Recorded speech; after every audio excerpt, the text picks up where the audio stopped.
दिल्ली में होने वाले विधानसभा चुनाव सिर्फ अरविंद केजरीवाल का राजनीतिक भविष्य नहीं तय करेंगे, बल्कि साथ में विपक्षी गठबंधन इंडिया अलायंस का भविष्य क्या होगा। क्या ये अलायंस टूट जाएगा या बनकर रहेगा, और कांग्रेस पार्टी की इसमें क्या भूमिका होगी। इन सभी सवालों के जवाब हमें दिल्ली विधानसभा चुनाव में ही मिल जाएंगे। कहने को तो दिल्ली बस राजधानी है, एक शहर है और एक केंद्र शासित प्रदेश है, लेकिन दिल्ली चुनाव अपने आप में ही देश की राजनीति के बारे में बहुत कुछ दर्शाते हैं। जिसने भी दिल्ली जीती है उसने लगातार केंद्र में सरकार बनाई है, लेकिन अरविंद केजरीवाल की राजनीति में पारी शुरू होने के बाद से ये जो परंपरा है ये टूट सी गई थी। 2013 से लेकर अब तक अरविंद केजरीवाल लगातार दिल्ली में प्रदेशी स्तर पर अपना दबदबा जमाए हुए हैं, लेकिन अब क्या उनकी पकड़ ढीली होते हुए नजर आ रही है। पिछले दो चुनाव में 2015 में और 2020 में अरविंद केजरीवाल के पास अलग मुद्दे थे। भ्रष्टाचार हटाने के मुद्दे थे,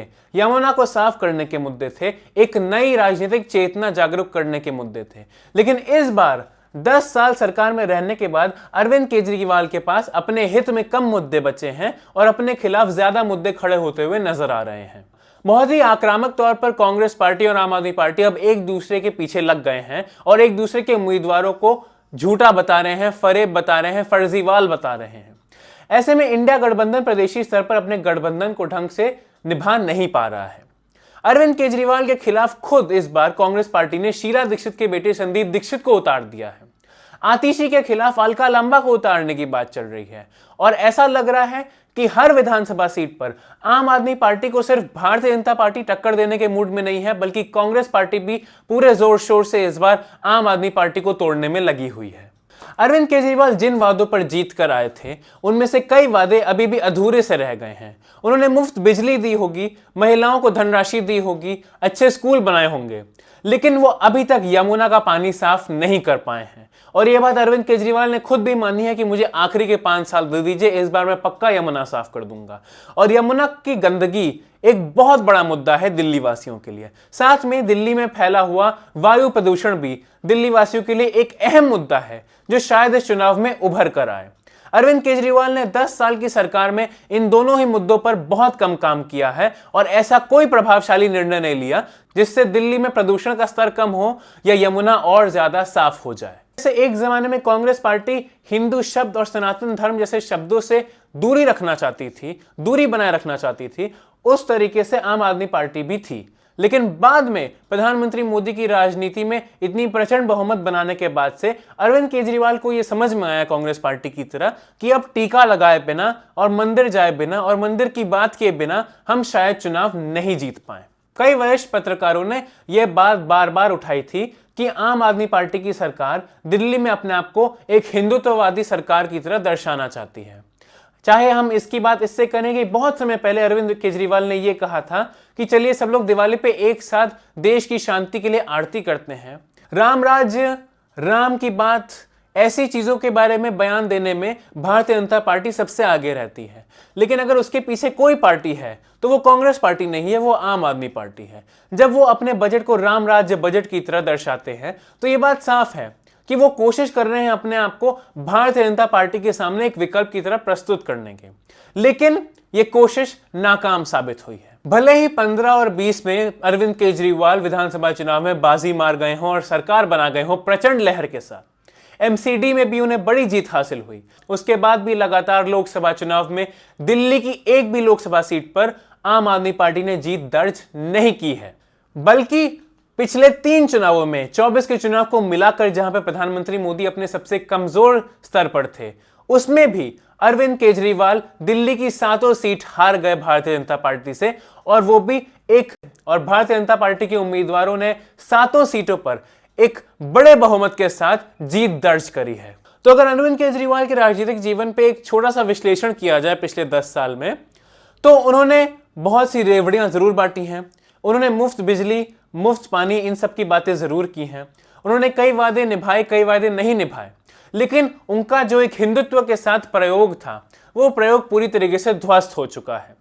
और लगातार लोकसभा चुनाव में जनता ने उन्हें नकारा है। इससे यह बात साफ हो जाती है कि भारत की जनता अभी भी आम आदमी पार्टी को राष्ट्रीय स्तर पर राजनीति करने के लायक नहीं समझती है। भारतीय जनता पार्टी के प्रभाव से कहिए या फिर इसे न्यायपालिका और जांच एजेंसियों के कामकाज से कहिए, लेकिन अरविंद केजरीवाल की जो एक रेप्यूटेशन थी कि वो करप्शन के खिलाफ हैं, वो भ्रष्टाचार के खिलाफ हैं, वो रेप्यूटेशन अब काफी हद तक बर्बाद हो चुकी है। पहले सत्येंद्र जैन, उसके बाद मनीष सिसोदिया, संजय सिंह, फिर खुद मुख्यमंत्री अरविंद केजरीवाल जब जेल चले गए तो आम आदमी पार्टी की सरकार दिल्ली में कमजोर पड़ती हुई नजर आई और अरविंद केजरीवाल की गैर मौजूदगी में उन्होंने मुख्यमंत्री पद से इस्तीफा देने से इनकार कर दिया, जो कि बहुत ही अजीब बात थी। लोगों को लगा कुर्सी से ऐसा क्या मोह है कि यह कुर्सी छोड़ने पर लाजमी नहीं है, और जब तक सुप्रीम कोर्ट के एक आदेश ने उन्हें इनडायरेक्टली विवश नहीं कर दिया मुख्यमंत्री की कुर्सी छोड़ने पर, तब तक उन्होंने मुख्यमंत्री की कुर्सी छोड़ी ही नहीं। कांग्रेस पार्टी और सभी विपक्षी दलों के खिलाफ खड़े होने वाले अरविंद केजरीवाल ने पिछले 10 सालों में सबसे ज्यादा बार पलटी मारी है। शायद वो नीतीश कुमार के साथ एक नया रिकॉर्ड बनाने की तैयारी में है। उन्होंने कांग्रेस पार्टी के साथ भी गठबंधन किया, कांग्रेस पार्टी के साथ चुनाव भी लड़ा। परिवारवाद के खिलाफ खड़े होने के बावजूद उन्होंने जेल जाने के बाद सुनीता केजरीवाल को पार्टी के कमांड संभालने को कह दिया। उन्होंने स्कूल कॉलेज की बात की, लेकिन आते आते वो राम राज्य, राम मंदिर और हिंदुत्ववादी मुद्दों पर आ ही गए। ऐसे में अब बस एक बात है जो शायद अरविंद केजरीवाल की राजनीति को बचाए हुए है, और वो है उनकी दिल्ली में लाभार्थी नीतियां, जहां पे वो कह रहे हैं कि वो महिलाओं को धनराशि देंगे, और अब तो उन्होंने ऐसी घोषणाएं भी कर दी हैं जो भारतीय जनता पार्टी के नजरिए से भी कुछ ज्यादा ही है, जैसे मंदिर के पुजारियों को और गुरुद्वारा के ग्रंथियों को एक हर महीने धनराशि उनके अकाउंट में जमा कराना। अरविंद केजरीवाल को इस बार भनक लग गई है कि दिल्ली में उनके प्रति उतनी लोकप्रियता नहीं बची रह गई है जितनी एक समय पे हुआ करती थी। पिछली बार मनीष सिसोदिया अपनी विधानसभा सीट पटपड़गंज पर सिर्फ 3000 वोटों से जीत पाए थे, और इसीलिए इस बार मनीष सिसोदिया ने अपनी सीट भी बदल दी है और पटपड़गंज विधानसभा सीट अवध ओझा को दे दी गई है। और अगर आप राजनीति पे ध्यान रखते हैं और सुर्खियां पढ़ते रहते हैं तो आपको समझ में आ जाएगा कि यह सीट पटपड़गंज अवध ओझा को क्यों दे दी गई है। कि अवध ओझा ने बहुत शोर मचाने के बाद एक राजनीतिक दल की हिस्सेदारी की है और इसलिए उनको बदले में कुछ तो चाहिए था, तो चुनाव में उन्हें आम आदमी पार्टी की सबसे कमजोर सीटों में से एक पकड़ाकर उन्हें शांत करा दिया गया है। बदले में मनीष सिसोदिया को आम आदमी पार्टी की एक सेफ सीट पर भेज दिया गया है, जिसका मतलब यह है कि दिल्ली के उप मुख्यमंत्री के प्रति उनके जेल जाने के बाद से इतनी सिंपैथी वेव भी नहीं बन पाई है कि वो अपनी ही विधानसभा सीट जीत पाते। कांग्रेस पार्टी के दिग्गज नेता अजय माकन ने तो केजरीवाल को देशद्रोही बता दिया, फर्जीवाल बता दिया और बोला कि अरविंद केजरीवाल एक नंबर के देशद्रोही घोटालेबाज नेता हैं। दूसरी तरफ भारतीय जनता पार्टी बहुत सोच समझकर हर सीट पर उम्मीदवार उतार रही है, क्योंकि भारतीय जनता पार्टी आखिरकार आम आदमी पार्टी की राजनीति को खत्म करने में अहम भूमिका निभाना चाहती है। प्रधानमंत्री मोदी के तीनों कार्यकालों में अगर उनके कुछ रिग्रेट रहे होंगे तो उसमें से एक रिग्रेट ये हमेशा रहा होगा कि दिल्ली में प्रधानमंत्री रहते हुए भी उनका दिल्ली के ऊपर कब्जा नहीं रह पाया। 2015 में भी केजरीवाल जीते, 2020 में भी वो जीते, और अगर 25 का चुनाव भी अरविंद केजरीवाल जीत जाते हैं तो प्रधानमंत्री मोदी की राजनीतिक पारी खत्म हो जाएगी बिना दिल्ली पर कभी कब्जा किए। भारतीय जनता पार्टी और आम आदमी पार्टी की तरफ से तो ऐसा लग रहा है कि दोनों पूरी तरीके से लग चुके हैं कि हमें ये चुनाव किसी भी हाल में जीतना है, और कांग्रेस पार्टी का एकमात्र लक्ष्य लग रहा है कि आम आदमी पार्टी को इतनी चोट पहुंचा देना कि जिससे भारतीय जनता पार्टी वापस फोरफ्रंट में आ जाए और ये दिल्ली की लड़ाई एक बार फिर से भारतीय जनता पार्टी और कांग्रेस पार्टी के बीच में बढ़ जाए और आम आदमी पार्टी की राजनीति दिल्ली में खत्म हो जाए। इन सभी तथ्यों से यह बात साफ हो जाती है कि आने वाली लड़ाई अरविंद केजरीवाल के लिए करो या मरो वाली लड़ाई है, डू और डाई बैटल है। अगर केजरीवाल ये चुनाव नहीं जीतते हैं तो शायद उन्हें जेल वापस जाना पड़े, उनकी पार्टी को बड़ा झटका लगे और शायद पंजाब के अलावा और कहीं पे आम आदमी पार्टी अपना डेरा ना बसा पाए।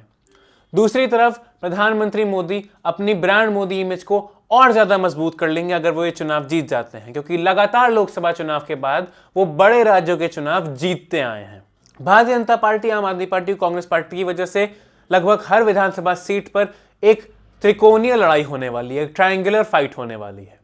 और राजनीति में सबको पता है कि जब भी विपक्षी दलों के बीच में त्रिकोणीय लड़ाई होती है तो उसमें से उसी दल को सबसे ज्यादा फायदा होता है जिसकी विचारधारा बाकी दोनों दल से अलग होती है। भारतीय जनता पार्टी को इसी चीज का फायदा 2014 और 2019 में हुआ था, और शायद इस बार दिल्ली में भी उन्हें यह फायदा देखने को मिले। महाराष्ट्र के विधानसभा चुनाव, लोकसभा चुनाव और हरियाणा के विधानसभा चुनाव के बाद किसी भी चुनाव के बारे में पहले से भविष्यवाणी करने का कोई मतलब नहीं रह गया है। लेकिन आपको जो परिस्थितियां बनते हुए नजर आ रही हैं, उनसे ये बात साफ जरूर हो जाएगा कि दिल्ली में इस बार विधानसभा चुनाव आम आदमी पार्टी के लिए कोई आसान बात नहीं है, बल्कि उनके राजनीतिक पारी की सबसे अहम और सबसे मुश्किल लड़ाई है।